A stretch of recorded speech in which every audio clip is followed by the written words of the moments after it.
Por favor, repita. Yo, Richard Nixon, juro solemnemente Yo, Richard Nixon, juro solemnemente que ejecutaré fielmente el oficio de presidente de los Estados Unidos que ejecutaré fielmente el oficio de presidente de los Estados Unidos y haré todo lo posible y haré todo lo posible para preservar, proteger y defender la Constitución de los Estados Unidos para preservar, proteger y defender la Constitución de los Estados Unidos con la ayuda de Dios. con la ayuda de Dios.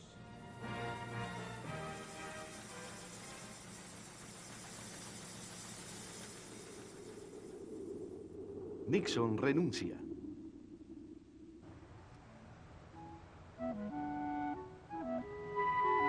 Hace 25 años, la directora de un periódico publicó la noticia que ayudó a acusar oficialmente al presidente de los Estados Unidos. Katharine Graham todavía es dueña del Washington Post, el diario que para muchos la convierte en la mujer más poderosa de América.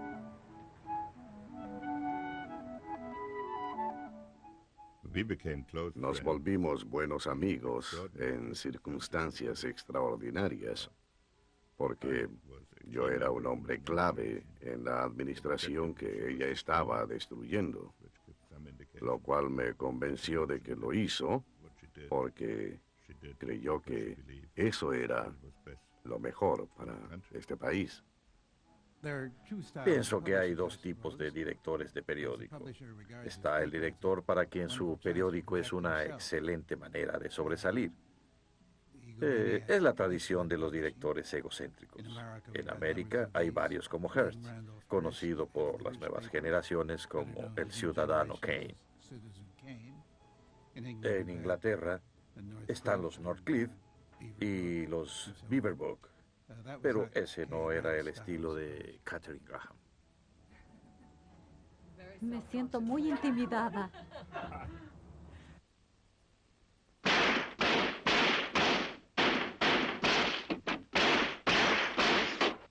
La ciudadana Kay.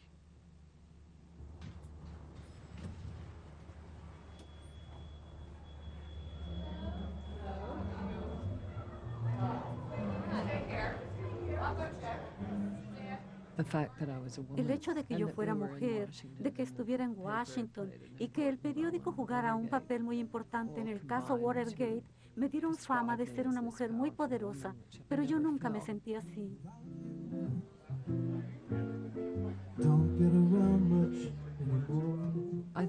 Creo que el periódico es poderoso. Ser poderoso no es malo. No es eso lo que quiero decir. Katharine Graham se volvió una especie de ícono americano en una profesión muy difícil, en una época en que los hombres no esperaban que los contradijeran. Además, en Washington las mujeres estaban en segundo plano. Ella alcanzó la cumbre y lo hizo de manera muy civilizada, sin despotismo, con su personalidad tranquila y su inteligencia. Su madre y su marido trataron de socavar a Katharine y pudo sobrevivir gracias a su fuerza de voluntad. Luego, los eventos la transfirieron de su hogar a la vida pública. Ella lo hizo con mucho estilo y éxito. Pero para Katharine Graham no fue fácil transformarse en la primera dama de la prensa norteamericana. Desde su infancia gozó de privilegios y experimentó tragedias.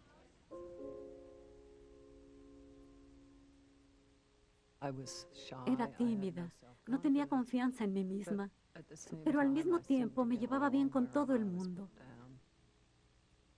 Yo solo quería seguir mi camino silenciosamente. No era una rebelde.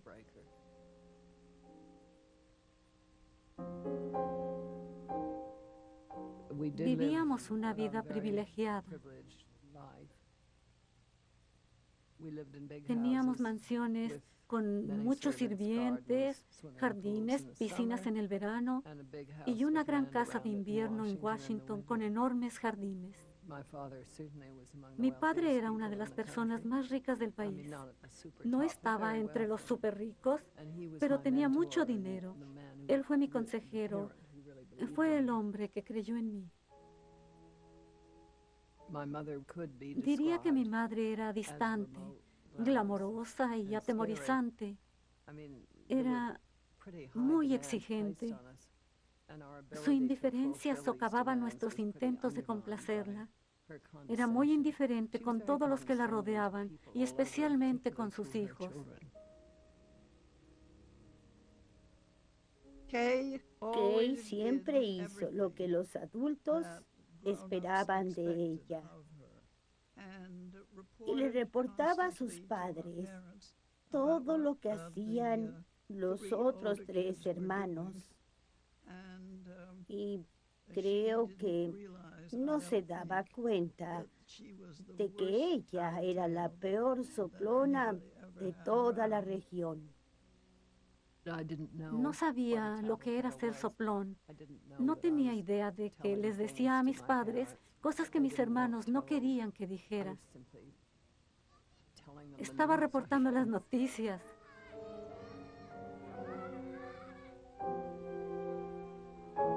Su amor por contar historias se desarrolló a través de su pasión por el periodismo, la cual luego compartió con su padre.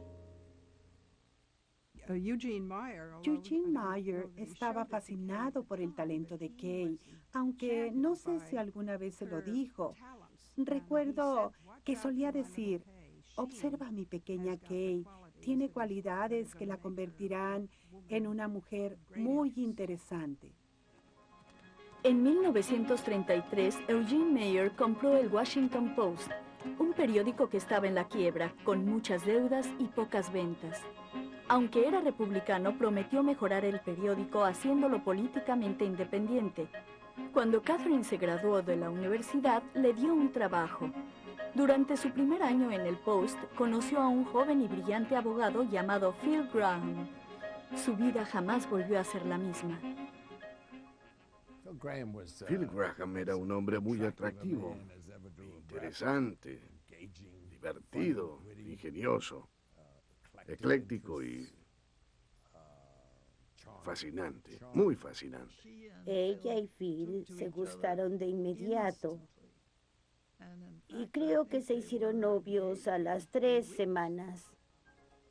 Él cambió mi vida por completo, porque yo aún estaba dominada por mi familia, por mi padre, estaba muy involucrada con ellos y creo que él me liberó.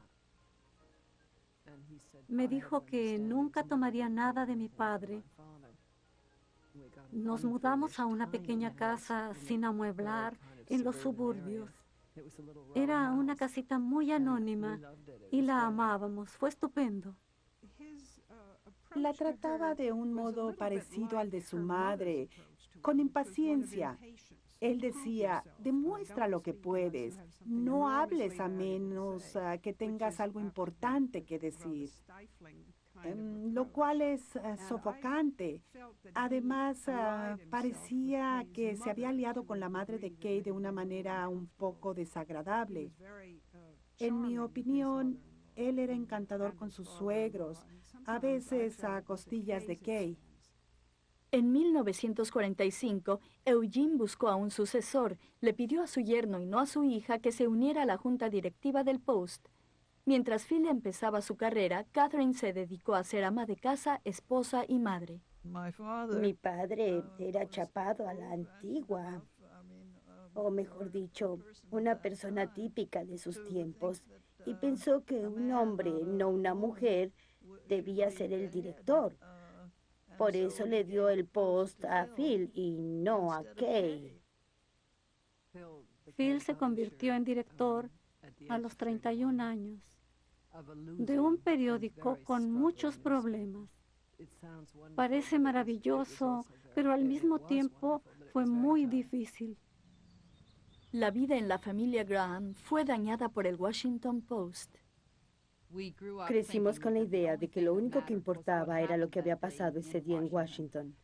Teníamos el privilegio de conocer a muchos de los participantes. Jamás se nos ocurrió que podía haber alguien que no estuviera interesado en los eventos mundiales, que no estuviera ansioso por saber lo que había pasado durante el día. En un mundo ideal, los directores de periódico tendrían que vivir apartados de la vida pública, pero este no es un mundo ideal. Durante la Convención Demócrata de 1960, nominaron a Kennedy y hubo muchos debates acerca de quién debía ser nominado vicepresidente. Phil Graham, que era amigo de Kennedy y de Johnson, estaba convencido de que Kennedy solo ganaría las elecciones si nominaba a Johnson como vicepresidente. Influyó mucho en la decisión de Kennedy de nombrar a Johnson. Creo que los dueños de los periódicos no deberían tratar de cambiar la historia. No es nuestro papel. Los dueños de periódicos pertenecen al público, no al escenario. Creo que a Phil le atraía ser centro de atención y eso era muy bueno para él. Es un orgullo acompañar y apoyar al próximo presidente de los Estados Unidos, John Kennedy.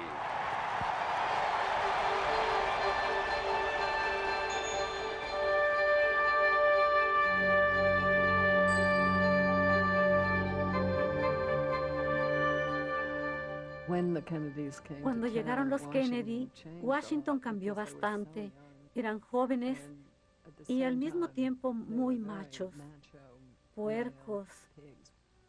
Eso formaba parte de su atractivo. Preferían rodearse de hombres inteligentes y muchachas bonitas. Si eras una ama de casa de cierta edad, como varias de nosotras, no tenías mucho que hacer con ellos.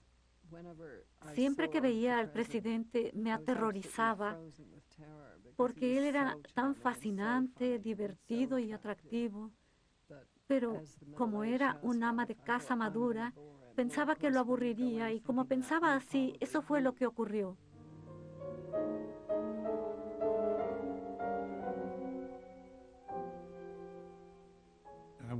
Una noche hubo una cena en la Casa Blanca y los Graham ofrecieron llevarnos de regreso a Georgetown, donde vivíamos. En el camino, Phil empezó a enojarse con Kay y luego conmigo, de manera algo extravagante. De repente, le ordenó al chofer que detuviera el auto. Ya no quiero estar con gente como ustedes. Se bajó en medio de la oscuridad. Kay estaba muy triste y deprimida. Yo pensaba que él no había hecho más que fortalecerme.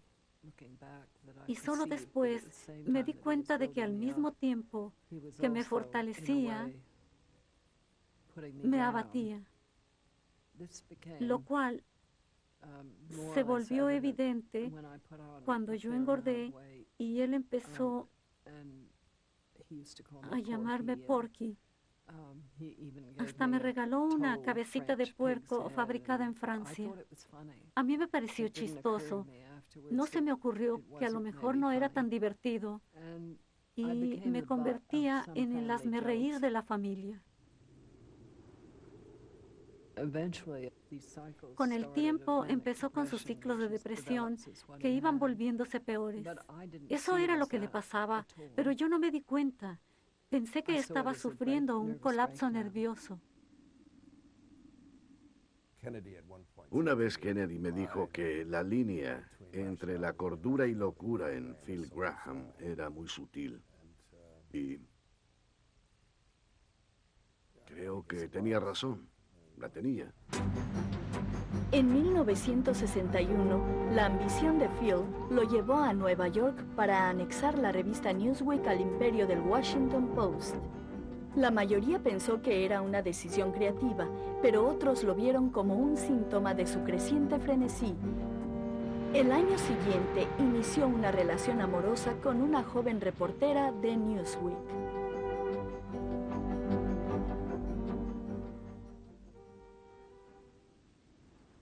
En una víspera de Navidad, sonó el teléfono y yo no me di cuenta de que Phil había contestado. Inocentemente levanté el teléfono. En ese momento lo escuché hablando con una joven que parecía ser su novia. Yo no sospechaba de su existencia. La conversación tenía un tono indudablemente cariñoso. Yo me quedé helada y cuando colgó le pregunté, ¿es verdad? Y él me dijo, sí. Me sorprendió, pero luego me di cuenta de lo que había pasado cuando una vez trató de seducirme y me quiso convencer de que era el mejor hombre del mundo. No podía hacer nada al respecto. Phil se quería divorciar, pero tendría que pasar sobre mi cadáver para quedarse con el post. Yo no tenía ninguna intención de ser su directora. No me creía capaz, pero lo quería conservar para mi familia hasta que crecieran los niños. Phil abandonó al amante y volvió a casa con Catherine, pero poco más tarde sucumbió en otra depresión. Recuerdo muy bien, una tarde en 1963, estábamos sentados en un bonito parque con blancas nubes en el cielo y él dijo, cuando has herido a tanta gente como yo en un año, a veces sientes ganas de desistir.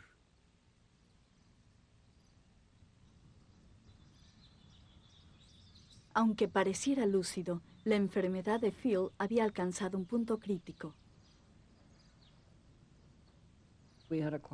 La mañana fue tranquila, almorzamos y nos fuimos a dormir una siesta.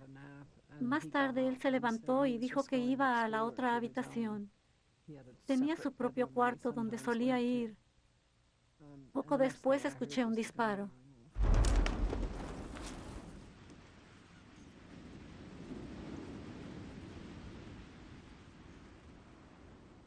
La casa estaba llena de armas. Yo tendría que haberlas quitado, pero no se me ocurrió porque él parecía haber mejorado mucho.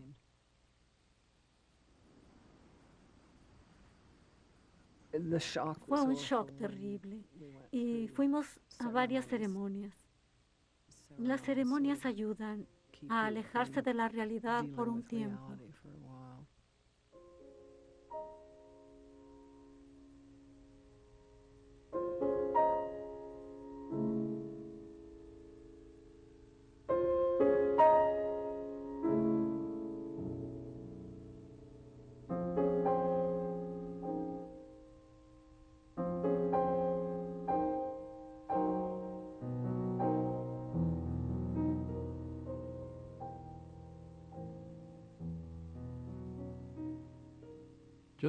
Un par de días después del trágico suicidio de Phil Graham, hubo una reunión de la junta de directores del Washington Post. En aquella época todos eran hombres. Kay nos pidió que se le convocara a la reunión para poder hablar. Como todos se podrán imaginar, las circunstancias eran terribles. Phil había muerto solo 2 días antes y Kay estaba muy pálida. Tenía el alma obviamente destrozada. Fui al Post con ella, a una oficina tras otra. Casi se deslizaba por la sala de reuniones. No dejaba de pensar, ¿qué le diría a todos esos hombres? Podía palparse su inseguridad. En los 60, en los periódicos principales se veían 2 tipos de mujer, la secretaria y la mujer con el sombrero. La mujer con el sombrero era la editora de moda y llevaba un sombrero para que no la confundieran con las secretarias. La primera vez que me reuní con la junta directiva, estaba aterrorizada. Nunca había reunido a mis hijos para darles un discurso y mucho menos a una junta directiva. Nos dijo que habría rumores de que la compañía se vendería total o parcialmente. Nos aseguró lo contrario. Nos dijo que era una empresa familiar y que seguiría siéndolo. Fue una increíble actuación. Se involucró a fondo en este negocio. Asistió a reuniones editoriales, de publicidad, de ventas. Trabajó muchísimo.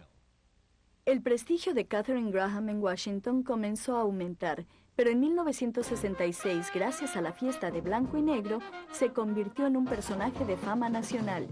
El escritor Truman Capote organizó la fiesta en su honor para animarla. Yo dije, no necesito que me animen, estoy bien. No conocía a nadie. Había gente del círculo internacional y ricos intelectuales. Seguramente no tenían idea de quién era yo. Fue como una fiesta para celebrar la edad madura. La fiesta se desvaneció ante cosas importantes que ocurrían en el Post. Estaba en la fiesta de despedida de uno de nuestros ejecutivos, cuando alguien me dijo, te llaman por teléfono. Yo le contesté, iré en un momento, y él me dijo, ahora. Se podía escuchar la música y el tintineo de los vasos. Me pareció extraño, ya que la decisión que debía tomarse era tan importante para nuestro futuro.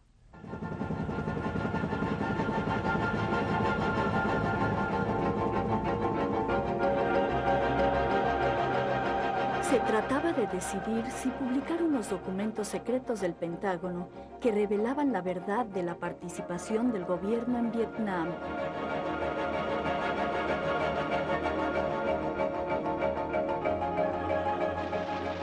El gobierno ya le había prohibido publicar esos documentos a su rival, el New York Times.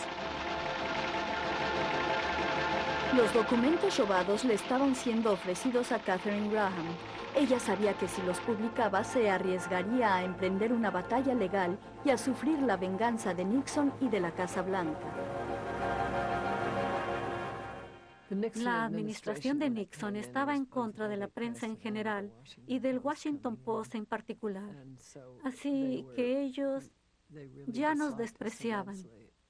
Era un hecho. El hecho de que 15.000 documentos secretos aparecieran en los periódicos fue algo muy inquietante para mí, porque estábamos conduciendo negociaciones secretas con China y Vietnam. No puedo aceptar el hecho de que se permita publicar documentos que fueron robados. Algunos reporteros no querían publicarlos, decían, maldición. Tenemos que hacerlo. No hay otra opción. Era una decisión muy difícil y dije, está bien, está bien. Y colgué. Ben, según los demás, dijo, dice que publiquemos. Colgué inmediatamente porque tenía miedo de que cambiaras de idea. No quería discutir. Yo tampoco. Era tanta la angustia que tan solo dije sí y colgué.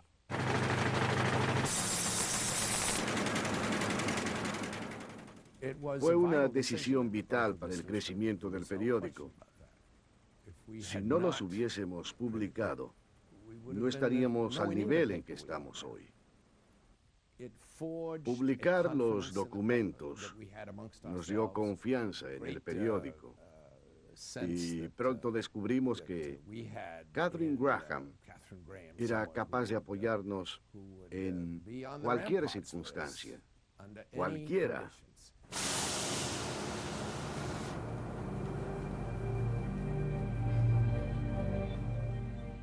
Un año más tarde, la situación con los ladrones de Watergate empezó a inundar la ciudad y a drenar su energía vital. Y se empezó a ver la magnitud de los crímenes y el daño que se le hacía a la Constitución norteamericana. Unidad 727, abra la puerta del edificio Watergate e informe a seguridad. Posiblemente hubo un robo. El editor que estaba de turno me llamó y me dijo, no me vas a creer lo que pasó anoche. 5 hombres con guantes fueron encontrados en el edificio Watergate, la sede demócrata.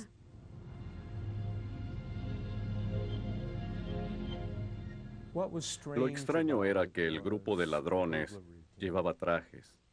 guantes quirúrgicos y mucho dinero. Tenían cámaras fotográficas muy sofisticadas. No parecían el típico grupo de ladrones de Washington.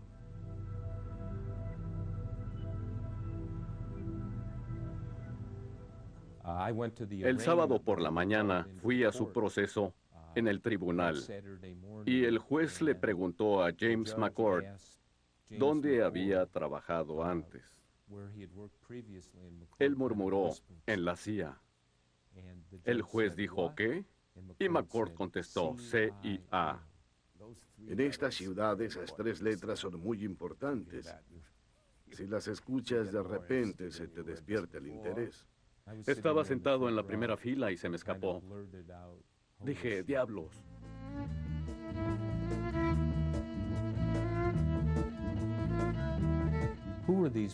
¿Quiénes son estos ladrones? ¿Qué es lo que buscaban? ¿Quién los envió? ¿Quién los financió? Aquella operación estaba obviamente bien financiada. Y antes se habían establecido ciertas conexiones con el comité de reelección de Nixon. Supimos por cierta gente que allí trabajaban cientos de personas. Estábamos muy entusiasmados de estar trabajando en un reportaje tan importante. No tanto porque quisiéramos encontrar a un culpable, sino porque era una magnífica historia. Dijimos, ¿nos puedes traer una lista de todos los que trabajan allí? Una agenda con teléfonos. No querían darnos una. Al final una mujer nos la entregó y fue el mapa que nos permitió entender cómo funcionaba el inmoral comité de reelección de Nixon. En Watergate hablamos con la misma gente que había hablado con el FBI y los jueces. Ellos no descubrieron nada. Nosotros descubrimos la conspiración Watergate. Creo que solamente hemos descubierto la punta del iceberg. Hay muchas actividades que se desconocen y a menos que la Casa Blanca nos diga esto es lo que pasó, seguirá habiendo noticias dañinas. En poco tiempo, esta se volvió nuestra historia central. Woodward y Bernstein estaban a cargo. La historia creció más y más, y con ella las presiones del gobierno se volvieron más intensas. Sí, diga. Con John Mitchell. Habla, Mitchell. Señor, soy Carl Bernstein del Washington Post. Siento molestarlo a esta hora, pero mañana vamos a publicar un artículo en el periódico y queremos darle la oportunidad de incluir sus comentarios. Le leí el artículo que decía que John M. Mitchell, procurador general de los Estados Unidos, controlaba un fondo secreto.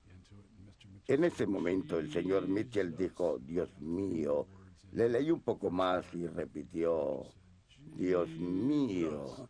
Es basura. ¿La vas a publicar? Lo niego todo. Dile a tu directora, la señora Graham, que quedará enganchada en una picadora de carne. Llamé a Ben Bradley a su casa y le conté lo que Mitchell me había dicho. Él expresó incredulidad, pero me dijo, publica todo, menos lo de la picadora. Y así fue como publicamos ese artículo. Al día siguiente, la señora Graham vino al periódico y me preguntó, ¿tienes otros mensajes para mí? Me dijiste que no lo publicaríamos y lo leí en el periódico a la mañana siguiente. ¿De veras? Sí. Me parece increíble. Creo que es verdad. Dije, no quiero despertar a Catherine con esto porque va a decir que no lo publiquemos. A lo mejor. ¿Qué habrías dicho? Exactamente lo que tú dijiste y tú lo hubieses publicado de todas maneras. Me parece que dijiste que era demasiado bueno para controlar. En retrospectiva, la historia es muy cómica. Pero el hecho es que fue uno de los momentos más escalofriantes que he tenido como periodista. Yo tenía 28 años y este hombre era el procurador general de los Estados Unidos, el funcionario de mayor jerarquía entre las autoridades judiciales del país.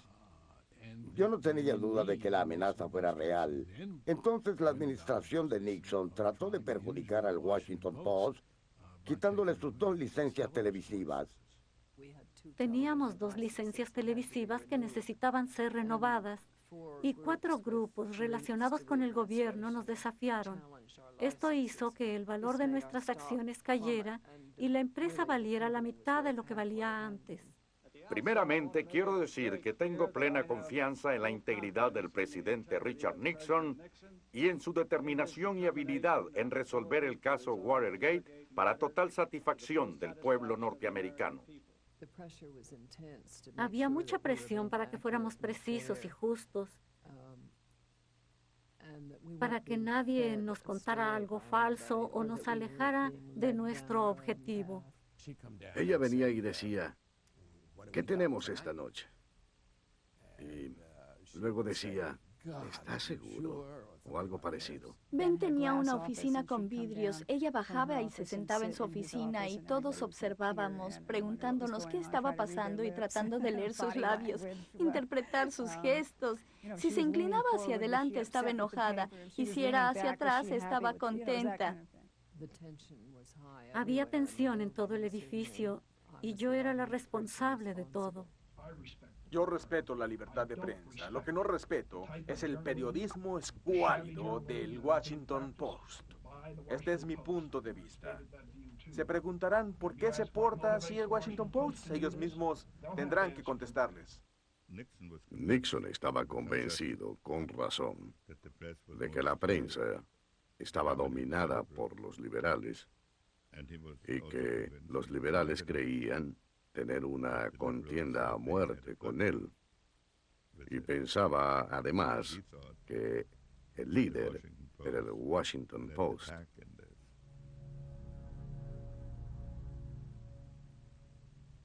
Lo más sencillo para mí sería culpar a quienes elegí para encargarse de mi campaña electoral.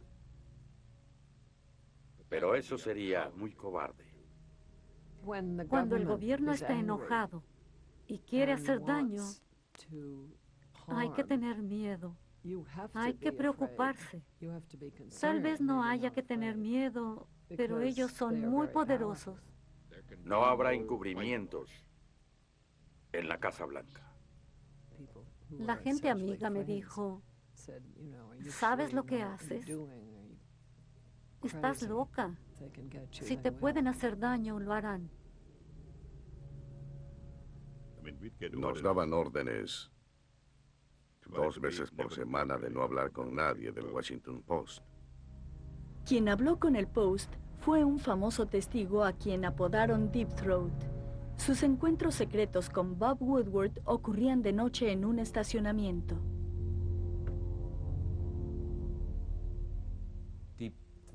Deep Throat era una de nuestras fuentes de información, quien no ha sido identificado en 25 años. Él fue quien nos confirmó los hechos y nos guió, dándonos también una idea acerca de la magnitud de esta historia. Era alguien que tenía una posición importante en el poder ejecutivo y no le gustaba lo que estaba pasando. Deep Throat nos avisó que nuestras vidas podían estar en peligro. Y hubo un par de veces que la paranoia se apoderó de mí y me preocupé de verdad.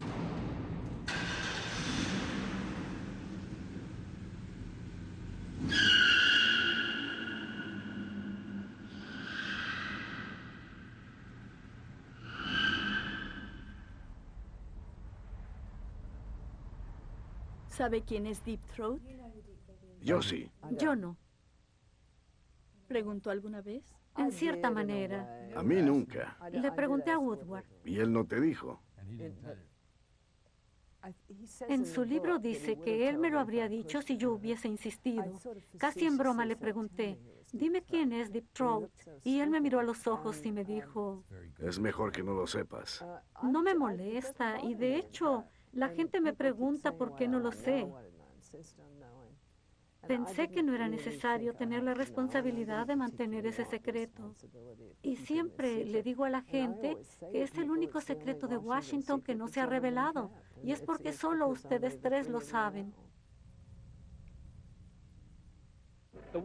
Finalmente ha comenzado la investigación del caso Watergate y ha atraído la atención que solo un escándalo de tal magnitud puede atraer.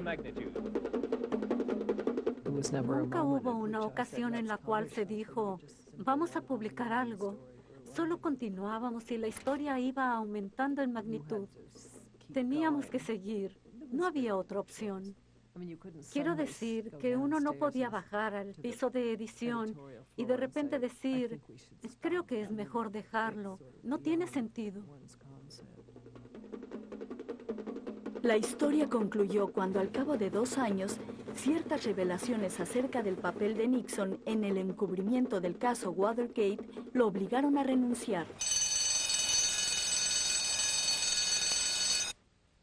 Y por eso tendré que renunciar a la presidencia mañana al mediodía. Fue un alivio enorme, porque habíamos vivido en un estado de tensión continua. Alguien me dijo, ten cuidado si eligen a Nixon. Y era verdad, Nixon odió al Post hasta el día de su muerte. Y a quienes no me han querido apoyar, deseo decirles que me voy sin amargura.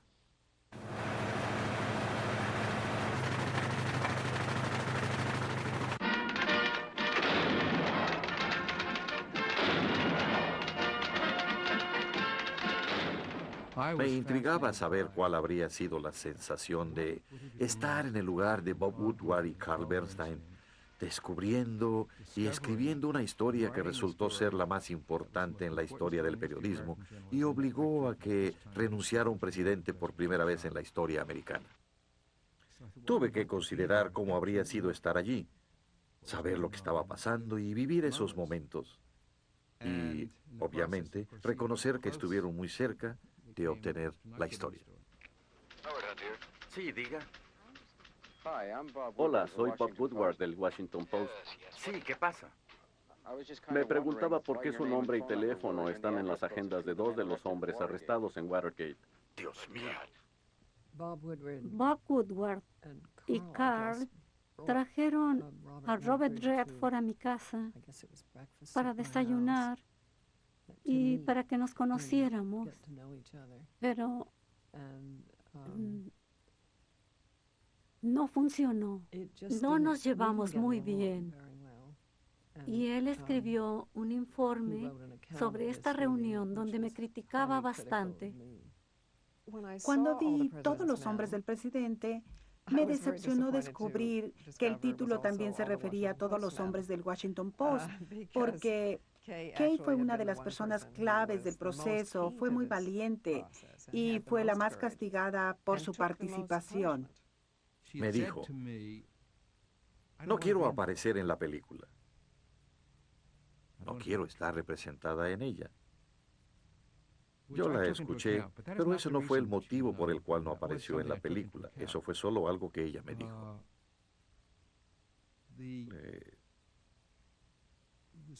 La trama requería gente con mucha determinación. Si detenía el impulso de la trama por un solo momento, se volvía muy difícil seguir prestando atención. Había tanta información, tantos nombres, tantas pruebas, y si anexaba personajes secundarios, la película podía convertirse en un desastre. Un día, durante la filmación, todas las secretarias que habían usado jeans hasta el momento se pusieron vestidos. Fue como si alguien hubiese dicho algo, y ese fue el día en que cambió el Washington Post.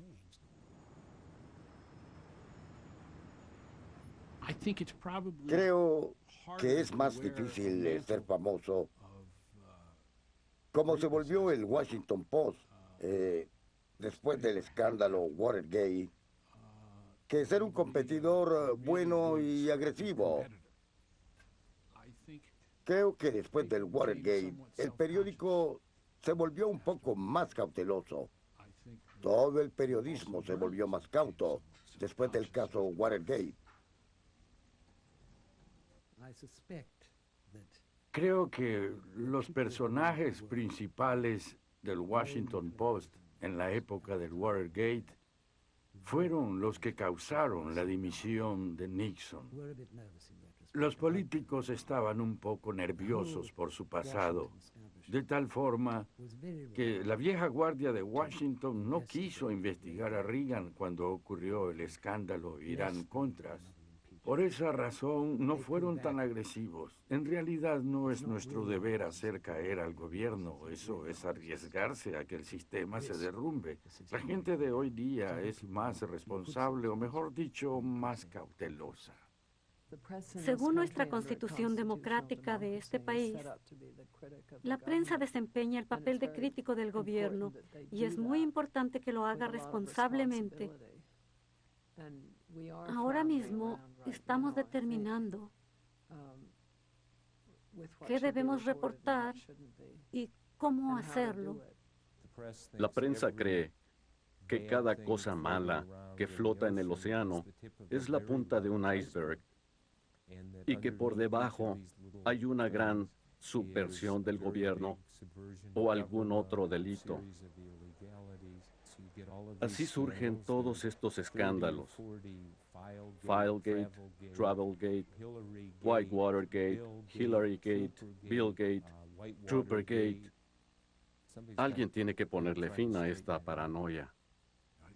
Desafortunadamente creo que la personalidad más importante del periodismo de los últimos 25 años no es Katharine Graham, sino Rupert Murdoch.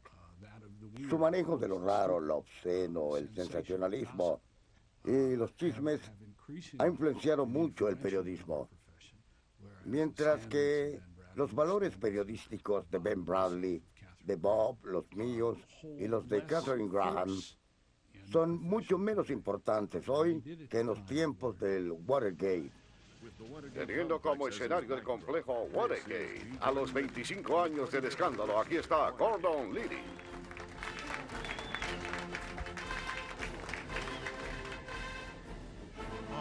Soy Gordon Liddy. Y este es el 25 aniversario de Watergate. Estoy seguro que ya se lo han repetido 1000 veces, pero si deciden acompañarnos, estamos en el lobby del Hotel Premier. Aquí teníamos nuestro puesto de vigilancia hace 25 años. Tenemos un público en vivo en el estudio. Si tienen preguntas, por favor levanten la voz. ¿Quién es Katharine Graham? Katharine Graham es una viuda que se convirtió en eso de una manera bastante inesperada cuando su marido se suicidó y se vio forzada a tomar las riendas del Washington Post. Hizo un trabajo muy bueno en una organización muy poderosa, pero es un poco arrogante.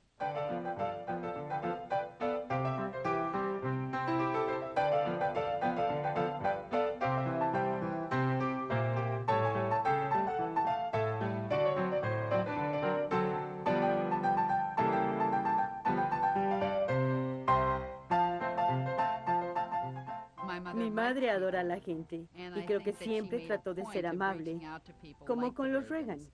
Mantuvo una amistad muy cercana con Nancy Reagan durante toda su estadía en la Casa Blanca, a pesar de que el Washington Post no fuera exactamente un simpatizante de los Reagan.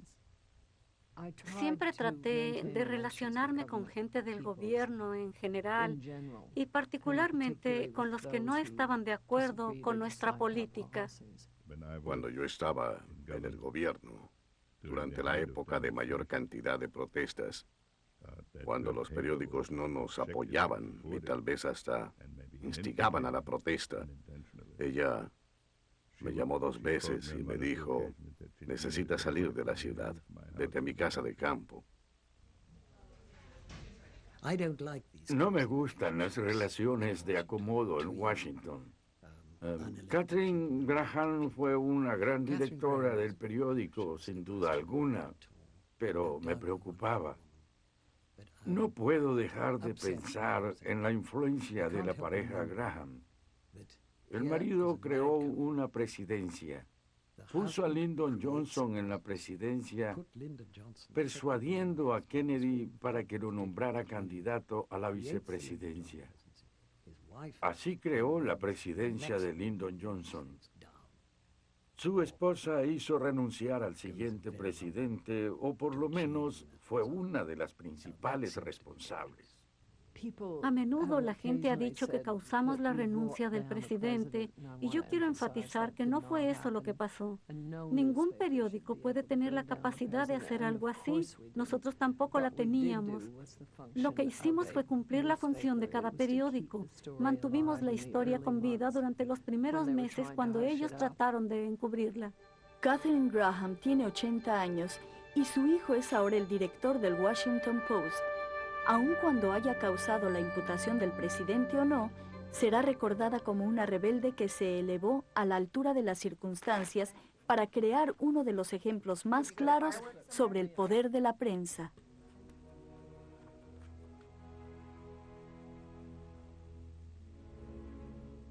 La muerte de Phil la obligó a demostrar una fuerza que nunca había mostrado y le impulsó a convertirse en la persona que fue después. Es triste, pero es verdad.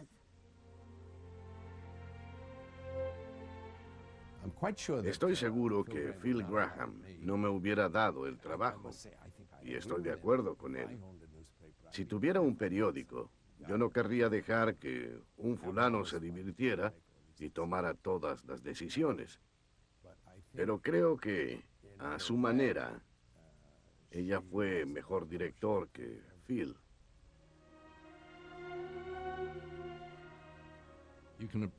Creo que hay que ser justos y decir la verdad sobre una gran mujer. Kay puede ser descrita de muchas maneras contradictorias. Gentil, indiferente, dura y tierna. Pero nadie podrá decir jamás que era tonta o que no trabajaba duro. Nadie lo puede negar.